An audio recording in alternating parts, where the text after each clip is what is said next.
अस्सलाम वालेकुम नाज़रीन, हमारे साथ मौजूद हैं उस्ताद अनवर दरबारी साहब। बहुत बड़े क्लासिकल गायक हैं। उस्ताद सलामत अली खान साहब के छोटे भाई उस्ताद ज़ाकिर अली खान साहब के शागिर्द हैं।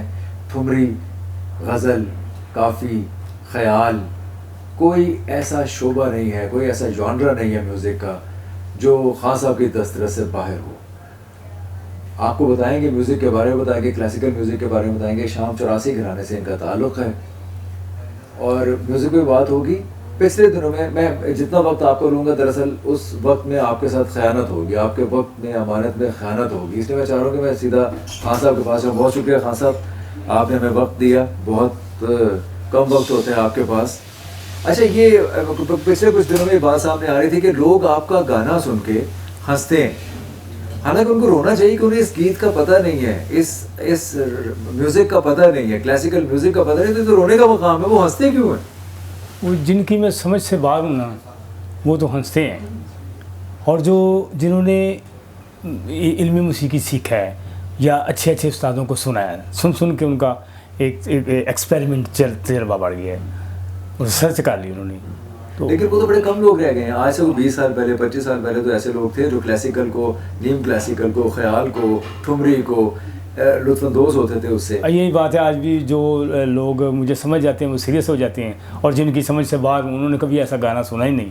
क्योंकि हम तो उस दौर के लोग हैं ना, जब हमने बड़े बड़े उस्तादों को सुना, उस्ताद अमीर अली खान साहब, उस्ताद बड़े ग़ुलाम अली खान साहब, ऐसे लोगों को हम सुनते रहे, उस्ताद सलामत अली खान साहब। क्या तो आजकल तो ऐसी क्या कि नहीं। फिर जो हमारे जो नई जो नस्ल है, हमारे जो नए अब जो बच्चे हैं, ये इनको तो ऐसा म्यूज़िक सुना ही नहीं है इन्होंने। बिल्कुल। तो अच्छा खान साहब, आपका घराना शाम 84 घराने से आपका ताल्लुक़ है और ज़ाकिर अली खान साहब के आप शागिर्द हैं। कब ये एहसास हुआ कि आपको क्लासिकल म्यूज़िक की तरफ जाना चाहिए? मैं बचपन में ना, ये हमारे पाकिस्तान टीवी स्टेशन PTV पे रात को राग रंग प्रोग्राम लगता था। उसमें उस्ताद पटियाले वाले उस्ताद फ़तेह अली खान साहब, फिर ये हमीद फ़तेह अली खान साहब हैदराबादी, उस्ताद फ़तेह अली खान साहब, और ये उस्ताद सलामत अली खान साहब, अख्तर अली खान, ज़ाकिर अली खान साहब, तो उस्ताद अमानत अली खान साहब, बहुत सारे उस्ताद उस वक्त गाते थे। हम रात को सुनते थे उनको, तो सुन के वो मुझे नेचुरल तौर पे ना, कुदरती वो अच्छा लगना मुझे, इसलिए मेरा शौक़ बढ़ गया कि मैं भी ऐसा कोशिश करूँगा गाने की। तो इंडियन क्लासिकल भी सुनते रहे आप? हाँ, इंडियन गाने भी मैं सुनता रहा हूँ। उनमें बड़े बड़े अच्छे सॉन्ग थे। मैं मोहम्मद रफ़ी के गाने सुनता रहा हूँ। उनकी आवाज़ मुझे बड़ी पसंद थी आवाज़। तो हमारे यहाँ एक रिवायत है कि आमतौर पे जो हमारे क्लासिकल गाने वाले हैं वो फिल्म गाने वालों को, फिल्मी गीत गाने वालों को बहुत ज़्यादा पसंद नहीं करते, या कम अज़ कम वो मानते नहीं हैं। तो आप रफ़ी साहब को देखिए, पंडितों का एक कौल है, हमारे जो उस्ताद थे वो भी जानबकार लोग जो बताते हैं कि इसमें एक मुहावरा है कि झूठा करे तो सांचा हो, झूठा करे तो सांचा हो, सांचा करे तो फिर बिरला, सांचा करे तो फिर बिरला। बिरला। अब ये इसका डेफिनेशन ये है कि आवाज़ अच्छी हो ना, आवाज़ अच्छी हो तो लगता है जैसे ये गायक है, इस नॉलेज रखता है इल्म मौसीकी का, ठीक है। अगर आवाज़ भी अच्छा हो, फेस रीडिंग भी अच्छी हो और गाना भी सीखा हो, तो वो लाखों में एक होता है। तो मोहम्मद रफ़ी साहब को फिल्म नॉलेज भी था कुछ। चाहे क्लासिकल गायक वो इसलिए कहते हैं कि उनको इतने राग ताल नहीं याद थे। मुझे तो नहीं पता, शायद याद भी हों, मगर उनका जो आवाज़ था ना, ये देखें 3 सप्तक है, ठीक है, ये माँ सप्तक है, ठीक है, ये मंदिर है और ये तार है, 3 आवाज़ें हैं। और यहाँ से लेकर यहाँ तक 36 सुर एक जैसा आवाज़ था उनका। जैसे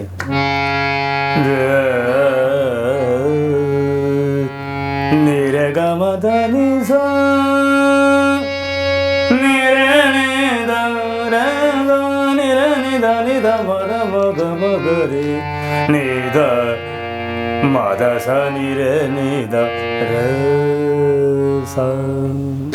तो ऊपर तक आवाज़ उनका ये निकलना एक जैसा आवाज़ था। तो वो कानों को अच्छा लगता था। प्लेबैक सिंगर बहुत अच्छे वो है। वो दुनिया के रखवाले जैसे कैसा टीप पे आवाज़ आखिरी सुर पे लगाया। आपने हमें एक बार समझाया था कि एक आवाज़ होती है जो यहाँ से मद और फिर मंदर और फिर तार, तो वो तार पे भी उतना ही ये देखिए जैसे सा नी ध म ग रे रे सा, ये ठीक है। इसको यानी कि नहीं मंदिर कहते हैं, मंदिर, ठीक है। ये नाफ का आवाज़ है। 70 साल की उम्र के बाद इंसान का कुदरती इसका ये आवाज़ बोलता है। अच्छा। जैसे ओ बचा पड़ा हो किधर लगा जाना है, यानी कि ये ट्यून हो जाता अच्छा, है, ये ओल्ड music- लाइन जब हो जाता है तो। ये म्यूजिक की बात है, हम तो समझते हैं लोहर ये पावे खाने के बाद इस तरह नहीं बोलते हैं। आप जो गाने बजाने वाले हजरात हैं वो कोशिश करते हैं कि जो 70 साल में आवाज़ बोल रहे हैं ना वो हमारा 25-30 साल में आवाज़ क्या बोले। बात। तो देखें अब दूसरा बात क्या है, ये जैसे आम आम एक शौकिया है वो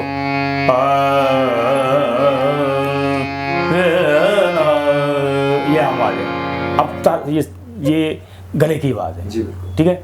ये छाती से नीचे थी मंद्रस्थान, ये मादस्थान। अब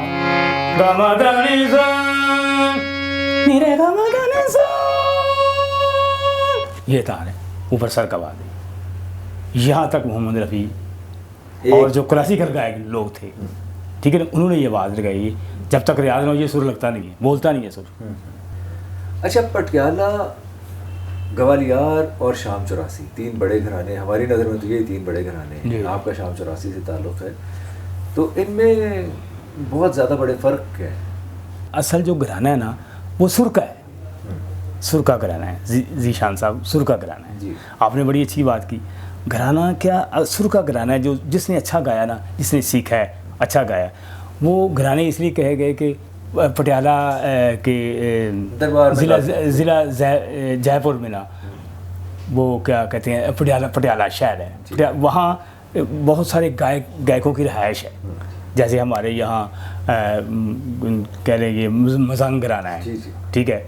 उधर फिर ये टंगसाली है, यहाँ गायक कुछ रहते हैं। फिर ये बारिश स्टूडियो के ये स्कीम मोड वगैरह, यहाँ ये कुछ जगह होती है जहाँ जो गायक लोग उन्होंने घर बना रखे हैं, तादाद उनकी ज़्यादा होती है। इसी तरह दिल्ली में, पटियाला में और ये शाम 84, यहाँ ये गायकों की जगह थी, यहाँ बहुत सारे गायक। लेकिन आपने फरमाया था कि ठाठ, मैं आपको सुन रहा था, आपका इंटरव्यू भी सुन रहा था कि जो ठाठ हैं उनमें फ़र्क है। पटियाला का ठाठ कुछ और है, शाम 84 का ठाठ कुछ और है। वो ज़रा ठाठ भी एक्चुअली ठाठ के लफ्ज़ी मैंने भी, ठाठ भी एक राग होता है जो अंडे बच्चे नहीं देता, मगर उससे निकले हुए राग उससे मुशाबा रखते हैं। जैसे हम मिसाल के तौर पर ये ज़िला लाहौर है, उसमें हम इकबाल टाउन, ये इछरा, समनाबाद, ये राग है, ये राग है। तो जो ठाठ है वो लाहौर है। इसी तरह ठाठ, ये मारवा ठाठ है। निरे निदा मादा सा निरे सा गमा दा मादा सा निरे रे सा निरे निदा मगा दा मगा रे निदा मादा सा निरे निदा रे सा। अब इससे निकला है राग सोनी। नि सा गा मा धा नि सा गा रे सा, रिम झिम बरसे बदरवा, अब मैं कैसे जाऊं घरवा, रिम झिम बरसे बदरवा। इसमें होता है कि राग का सुर एक वादी होता है, एक समवादी होता है। अब इसका जो वादी कहते हैं जिस सुर पे जो राग पे हुकूमत करता है, ज़्यादा डोमिनेंट होता है, जो ठहरते हैं जिस पे। अब इसके ये तारस्तान का जो सुर है ना सा, इस पे ज़्यादा हम ठहरते हैं, तो ये इसका वादी सुर है। और जो मारवा है उसका निरे निदा मगरे, ये इसका वादी सुर है। रे सा द ग रे सा नि रे नि दा मा दा सा नि रे धा रे सा। सो ठाठ जो हैं वो तो एक ही हैं। जी। वो तो आपने फरमाया था कि 10 ठाठ हैं जो पंडित नारायण ने, पंडित विष्णु नारायण के आप समझे डिस्कवर किए हैं उन्होंने। उनकी इजाद है ये 10 उनकी इजाद है 10 ठाठ। लेकिन ये तानों में आके फ़र्क आ जाता है, वो फ़र्क क्या है जो आपने अपने इंटरव्यू में क्या कहते हैं, ये अंग ढंग में फ़र्क है। जैसे एक गुलाम अली का अंदाज़ था गज़ल गाने का और था, मेहदी हसन का अंदाज़ और था।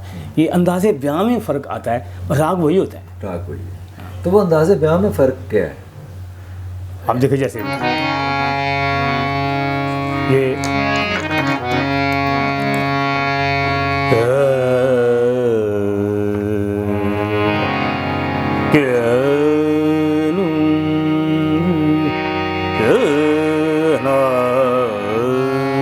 ये अंदाज पटियाला कराने का है।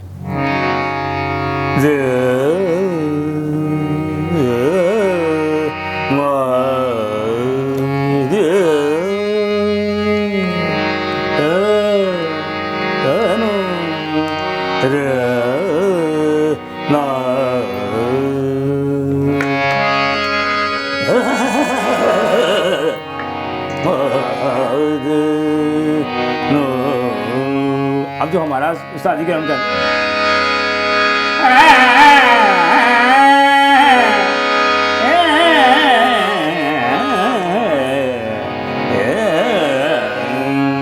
राग वही है, अंदाजे में फ़र्क है। अच्छा खान साहब, राग तो वो दिलदार परवेज़ भट्टी बड़ी खूबसूरत बात कहा करते थे, जो उनके प्रोग्राम में कोई तशरीफ़ लेके गए लोग सुनने के लिए, तो क्लासिकल गाने वाले भी तो उन्होंने कहा कि ए मेरे दोस्त ने, खान साहब ने, क्लासिकल गाते ने, क्लासिकल गाना बड़ा मुश्किल है तो सुनना उससे भी ज़्यादा मुश्किल है, क्योंकि वो यानी कि राग को समझना इतना मुश्किल है। हमारे यहाँ आप तो खैर वो रिवायती नहीं, जैसे हमने शुरू में बात की थी, आपको कौन सा राग सीखने में मुश्किल पेश आई? राग कंधारा मुश्किल राग है। कंधारा, हाँ, ये कल्याण ठाट का राग है। कल्याण ठाट का राग है कंधारा, और हाँ, कधारा ये मुश्किल राग है। और वो बहुत सारी चीज़ मैं बताता हूँ, जैसे ये सा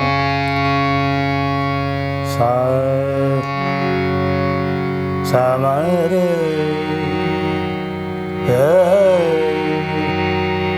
रेनु समा गप निधा निसा सनि द प म प म प ध रे नि सा, ये हो गया। अब और राग हमीर, वो भी मुश्किल है। सा प म प ग नि ध नि सा नि ध प ग म प ग म रे सा। मधुबन में राधे का नाच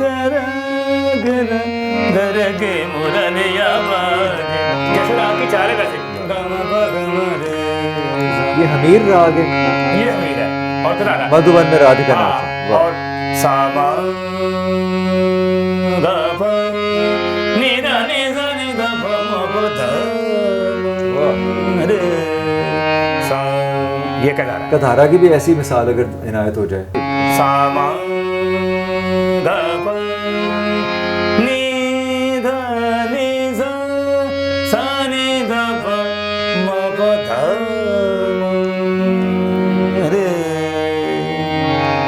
सा नि सा म रे म ग प नि ध नि सा नि ध प म प ध ग रे सा। अब हमें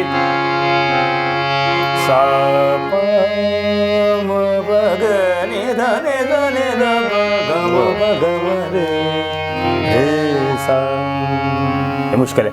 अब जो राग, एक और मुश्किल राग है, राग बिहाग और राग बिहागड़ा। राग बिहाग और बिहागड़ा, लेकिन हमारी गुजारिश हो कि मधुबन में राधिका नाचे रे, हाँ हाँ, इसी को अगर आप बिहाग और बिहागड़ा में पेश करें तो हमारे लिए और आसानी हो जाए। नहीं वो सर ये कि तरस जो उसकी बड़ी है ना, जो कंपोजिशन उसमें, अच्छा वो उसको वो राग हमीर में है, ठीक है।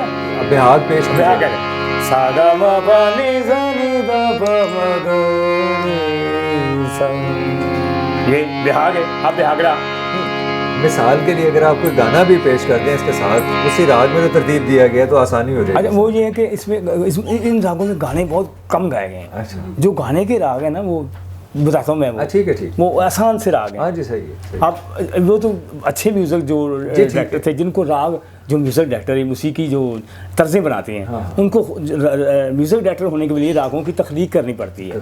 तो जिन्होंने राग सीखे हैं, अब इसने राग सीखा होगा तो तभी इसने ये तर्ज बना दी ना, मधुबन में राधिका प म प ग नी ध नी ध नी ध प ग म प ग म रे, ये राग की चाल है। उसी तरह वो कह रहा है मधुबन में राधिका नाचे रे गिरधर के मुरलिया बाजे, ऐसे है राग की, उसको चाल याद है राग की। ठीक है, अब बिहार क्या है, सागा म प नि ध नि ध प म ग रे। एक गाना है पापी ले आए चलवरगी नी मेरा सरे वाला वीरन जीवे हो, पापी ले आए चलवरगी। अब व्याग्रा क्या है, सागा म प नि ध नि ध प म प द नि ध प म प ग रे। यानी कि इसमें राग में तीव्र कोमल है, 12 सुर हैं एक सप्तक में, तो इसमें तीव्र कोमल दोनों निखार लग रहे हैं, दोनों मध्यम लग रहे हैं। देखिए सागा म प नि सा नि ध प म प द नि ध प म प ग म ग रे, ये है बिहागरा। इसी तरह रागों के साथ कुछ मुश्किल राग ऐसे वो जो उसमें बड़े बड़े जो उस्ताद सीखे लोग हैं ना, वो ख्याल गायकी में आते हैं। अब जो ठुमरी वो और लाइट राग हो जाते हैं, मामूली छोटे, जैसे रागनी पहाड़ी हो गई, रागनी पीलो हो गई, रागनी शुद्ध भैरवी हो गई, इसमें ठुमरियाँ गाई जाती हैं। और जो मुश्किल से मुश्किल राग हैं वो क्लासिकल गायक ख्याल गायकी में पेश करते हैं। अच्छा खान साहब, आपका तो नाम ही दरबारी है, और ये राग तो जाहिर है कर्नाटका ये राग है, इसको दरबारी कहते हैं, कोई दरबार में गाया जाता था। आपका अपना पसंदीदा राग भी दरबारी है। जी जी जी। किसी ने हमें कहा है आपसे पूछने के लिए, मैं कोई खुदा न खास्ता आपको चैलेंज नहीं कर रहा, सिर्फ उनके कहे को आपके सामने पेश कर रहा हूँ कि खान साहब से ये पूछ के बताइएगा कि दरबारी से अगर मध्यम को निकाल लिया जाए तो कौन सा राग बनेगा। अगर आप मुझे ये जसारत करने की इजाज़त देते हैं सवाल पूछने की, तो मैं बताता हूँ। ये देखिए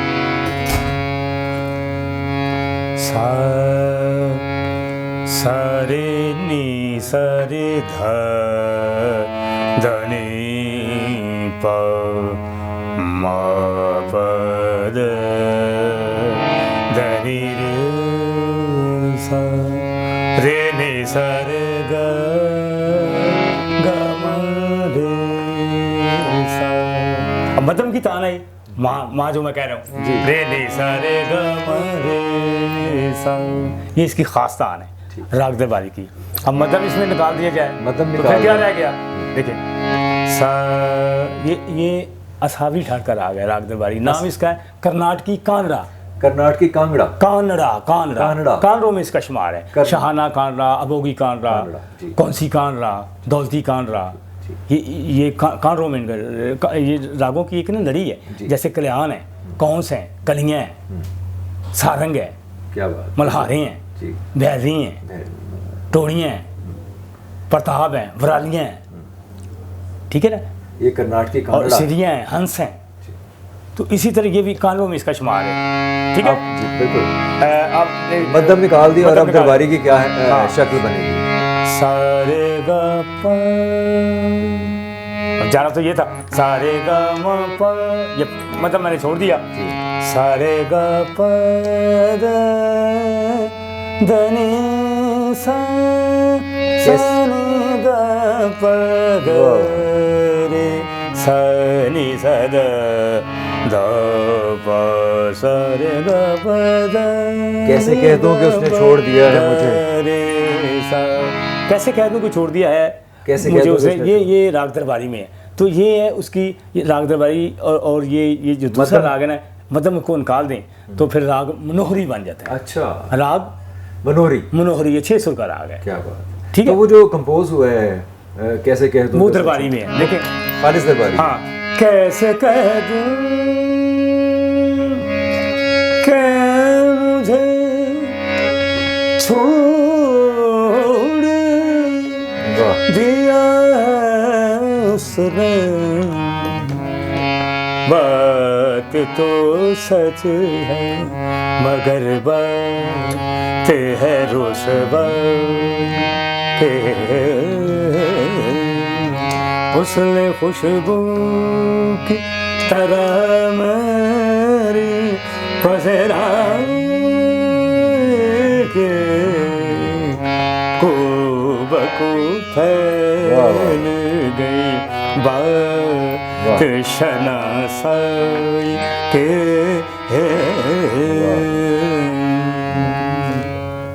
बहुत खूबसूरत खान साहब, बहुत शुक्रिया। खान साहब आप तो ख्याल गाने वाले हैं, क्लासिकल गाने वाले हैं, हम शायद सुनने में तो अच्छा लगता हो हमें, लेकिन हमें उसकी समझ ज़्यादा नहीं है, to tell you straight away. लेकिन गज़ल हमारा भी शौक़ है, तो अगर गुलों में रंग भरे बादलों बहार चले, फैज़ साहब की बड़ी खूबसूरत गज़ल है, हम बड़े होंगे, वो किस राग में है? वो खमाज ठाट की रागनी है, झंझोटी। अच्छा, रागनी झंझोटी। ये इसे राग का सब राग है वो, आप समझ लीजिए। हाँ, हम ये खमाज ठाट की रागनी झंझोटी खाडो संपूर्ण है ये, यानी कि जाते 6 सुर है, खाडो कहते हैं उसी की में 6 सुर को। अच्छा, जाते 6 सुर है, उतरती वो 7 सुर से। ये देखिए सुनाता हूँ।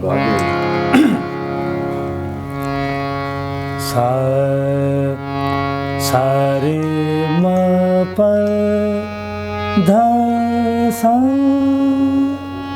सारे ग प म ग रे सा सा पा सा। अब गज़ल। गुलों में रंग भरे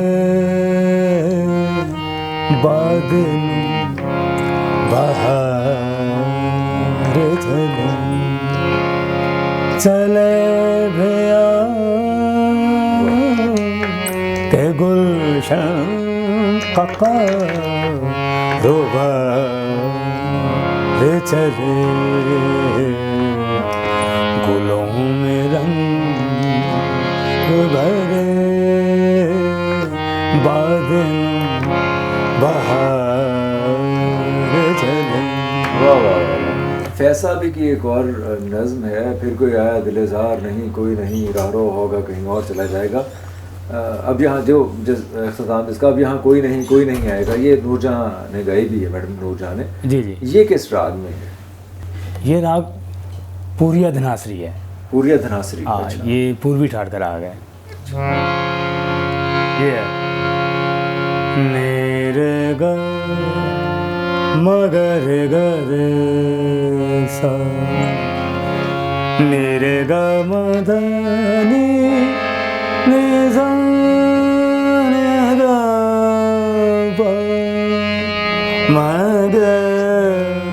मगर रे सा। अब यहाँ कोई नहीं आएगा,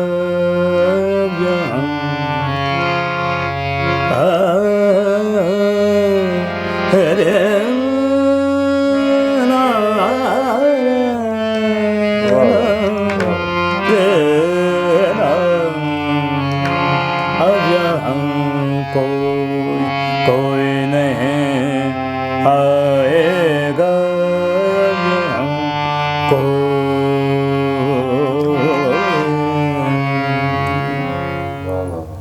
बहुत ही खूबसूरत। थोड़ी देर के लिए दिमाग एक्चुअली सुन हो जाता है सारा कुछ सुन के।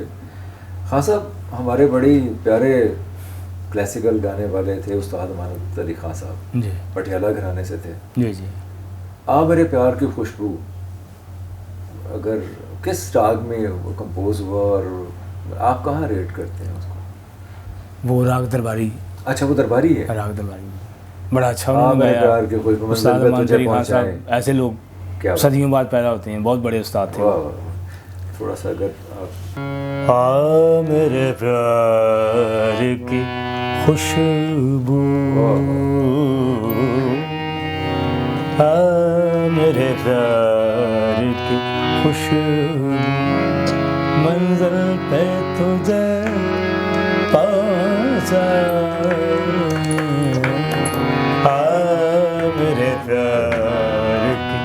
खुशबू। चलता जाओ राही। मैं राग बता रहा हूँ।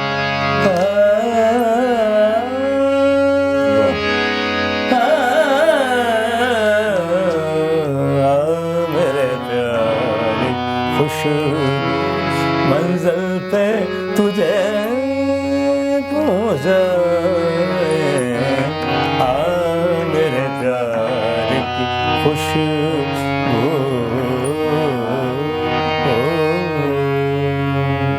तो ये राग दरबारी है। अच्छा देखिए, हमें नहीं इस इल्म का, ज़ाहिर है हमारे पास ये इल्म नहीं है कि हमें राग की पहचान हो, रागनी की पहचान हो, ठाठ की पहचान हो, या कोमल तीवर सुर तो शायद अच्छे लगते होंगे, लेकिन पहचान करना तो वाकई मुश्किल है। फिर भी मैं हैरान इस बात पे होता हूँ कि ये सब कुछ सुनने के बाद कोई हंस कैसे सकता है। वो बड़ा ही कोई कूड़ मगज़ होगा जो हंसता होगा ये म्यूज़िक सुनने के बाद। जो हंसते हैं वो भी मेरे दोस्त हैं, उनकी मैं समझ से बाहर हूँ। और वो चले, वो अपना, अल्लाह उनको सलामत रखे, वो अपना, यानी कि मेरी वसासत, वो हंसते तो हैं, खुश तो होते हैं, मगर जिनकी मैं समझ में आ जाता हूँ वो सीरियस हो जाते हैं। हाँ, सब ज़रूर। हम पाकिस्तान, हमने तो पाकिस्तान का नाम रोशन किया है, पाकिस्तानी यानी कि मिली नगमे भी हमने गाए हैं पाकिस्तान की शान में, और फिर इतने राग गाए हैं, इतने, यानी कि लोग, हमें वर्ल्ड फेमस का मुझे अवार्ड भी दिया गया। तो लोग तारीफ़ करते हैं कि पाकिस्तान में ऐसे गायक हैं। और फिर हम बादशाह जो गायक थे पाकिस्तान के, उनके शागिर्द हैं। रागों पे किताब मैंने लिखी, 70 राग मैंने अपनी किताब में लिखे हैं, माशाअल्लाह। और 100 राग का स्थाई यंत्रा मैंने याद किया है। वाह। और बहुत से मुश्किल रागों में खेलता हूँ। जब स्टेज पे मुझे बुलाते हैं तो कहते हैं कि सुर ताल का खिलाड़ी उस्ताद अनवर दरबारी, ऐसे कहते हैं। खान साहब, कभी ज़ाकिर अली खान साहब से, उस्ताद ज़ाकिर अली खान साहब से कभी कोई डांट वांट पड़ी सीखने के अमल के दौरान? बहुत। अच्छा। हमारे जो उस्ताद थे, उस्ताद अख्तर अली खान साहब, उनका वो बड़ी, यानी गर्म तबीयत के थे। वो डांटते थे कि वो कहते थे हम एक बार बता देंगे तो आपने वो याद रखना है, अगर आपको याद ना हुआ तो फिर बताएंगे, मगर एक बार आपने याद जो कर लिया ना, फिर नहीं भूलना है। अच्छा। फिर अगर तो आप भूल जाएंगे तो हम समझेंगे कि हम अपना टाइम ज़ाया कर रहे हैं, ये बार बार भूलता जाएगा। तो 100 राग आपने अजबर किए, उसकी ज़ाहिर रियाज़ किया, उसे रिहर्स किया, तो इस पर कितना स्पैन ऑफ टाइम, कितना वक्त इस पर? उम्र लग जाती है जीशान साहब, उम्र लग जाती। अब तो हमारे जो सिंगर वो क्या कहते हैं, पैंट शर्ट डाली और मैं पकड़ा और गाना शुरू कर दिया, तो उनकी समझ में हम क्या आएंगे? उनकी समझ में हम आ नहीं सकते। अब मैट्रिक है, एक बच्चा है, बचपन से पढ़ता है मैट्रिक, 10 साल में तो मैट्रिक करता है वो। तो इसमें भी, म्यूज़िक में भी मैट्रिक है, MA है, MA किए 16 साल तो लगेंगे ना सीखने में।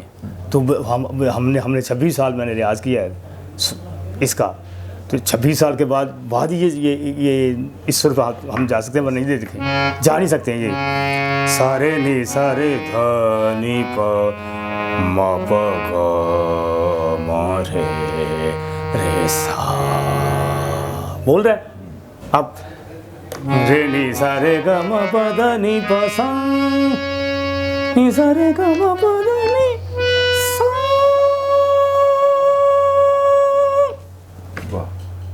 अब देखिए, इस सुर से लेकर यहाँ हारमोनियम ख़त्म हो गया। अच्छा खान साहब, कव्वाली जो है, ये जो आपने सुर छेड़े थे, ये तो मध्यम थे। कव्वाली तो बहुत ऊपर के सुरों में आप गाते हैं, जब गाते हैं तो वो कैसे मैनेज करते हैं? उसका हम जो खर्च कहते हैं, जिस सुर से हम शुरू करते हैं ना, उसे हम खर्च कहते हैं। ठीक है। होता वो सा है, खर्च के लफ्ज़ी मैंने सा है जी। ठीक। अब मैं यहाँ से शुरू कर रहा था क्लासिकल सा, ये अब मैंने सा ये गा दिया, सा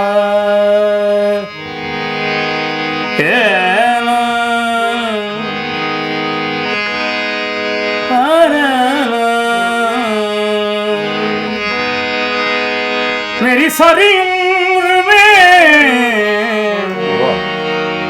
मेरी सारी उम्र में एक ही कमी है तू, मेरी जिंदगी है तू, मेरी जिंदगी है तू, गम है या खुशी है तू।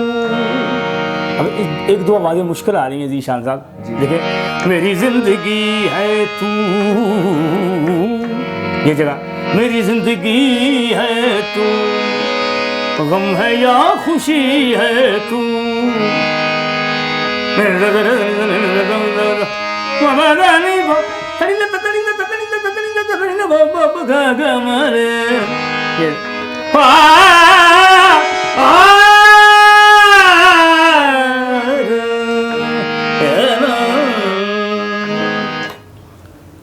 ये ऊपर आवाज है, बहुत ज़बरदस्त। इसको ऐसे गाया जाएगा, वाह। ऊपर आवाज लगेगी।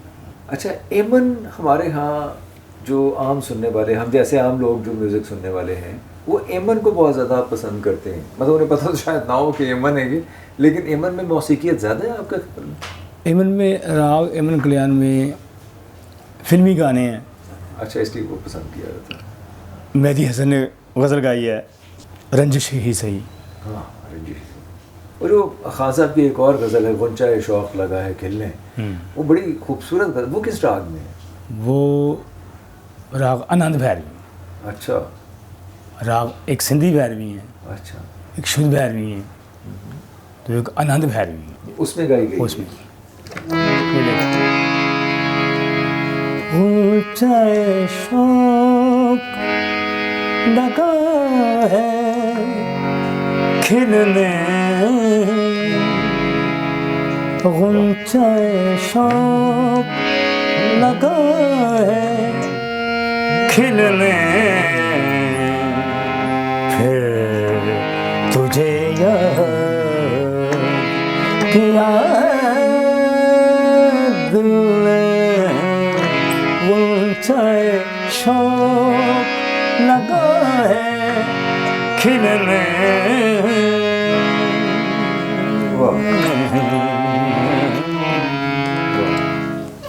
अच्छा खान साहब, बहुत से लोग मुझे कूड़ मगज़ भी समझेंगे और समझ लें, कोई ऐसी बात है, मुझे वाकई इसका कुछ ज़्यादा आता पता नहीं है म्यूज़िक का, लेकिन एक सवाल है कि क्लासिकल जो हमारे गाने वाले हैं लोग, उनमें वाहिद उस्ताद अमानत अली खान साहब हैं जिन्होंने गज़ल को हाथ डाला है और औजे कमाल तक पहुँचाया है।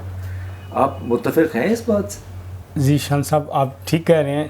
क्लासिकल जितने गाने वाले हैं ना हमारे पाकिस्तान में या बैरून मुल्क में, क्लासिकल जो गायक है वो उसकी ख्याल गायकी आवाज़ उसका हार्ड होता है, करख्त आवाज़ होता है, तो गज़ल कोमल है। कहते हैं शायरों ने कहा कि हरनी के गले में तीर लगा और आहा निकली और गज़ल, आहो, उसके आहो नाला को गज़ल कहते हैं। मेहदी हसन खान साहब इस पे पूरे तो मेहदी हसन जो थे वो शहनशाह गज़ल थे, वो गुलाम अली, उस्ताद गुलाम अली ने बहुत अच्छी गज़ल गाई।